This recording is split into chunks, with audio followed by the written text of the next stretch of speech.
সুপ্রিয় শিক্ষার্থীবৃন্দ, আসসালামু আলাইকুম। তোমরা দেখো যে দুইটা জিনিস আমি লিখেছি, একটা হচ্ছে সমবাহু ত্রিভুজের ক্ষেত্রফল √3a²/4 বর্গ একক, আরটা লিখেছি n সংখ্যক বাহুবিশিষ্ট সুষম বহুভুজের ক্ষেত্রফল। তা অনেক সময় দেখা যায় যে বর্গের ক্ষেত্রফল কত, মানে সুষম যদি বাহু হয় বা বহুভুজ হয় যে কোনোটা, তাহলে শুধুমাত্র একটা সূত্র দিয়ে বের করা সম্ভব। যেমন এই জিনিসটা আমি এই সূত্রটাকে বের করতে পারি। আমি একটু তোমাদের দেখাই। যেমন ধরো n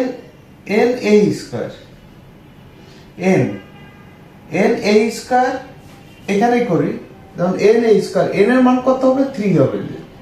যেহেতু বহুভুজের সংখ্যা এখানে 3, তাহলে a²/4, আর এখানে হচ্ছে কট হচ্ছে 180 ডিগ্রি, এটা হচ্ছে 3, তো 3a²/4, এখানে হচ্ছে cot 60 ডিগ্রি, তো 3a²/4 ইন্টু cot 60 ডিগ্রি মান কত? 60 ডিগ্রি মান হচ্ছে 1/√3। এটাকে কাটাকাটি করলে দেখো √3a²/4 হয়, এত বর্গ একক হয়।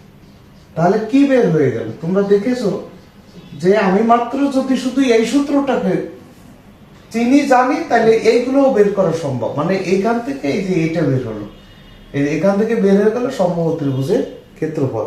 তাহলে যে কোনো যদি শুধুমাত্র আমি এইটা জানি, তাহলে এটা বের করা সম্ভব।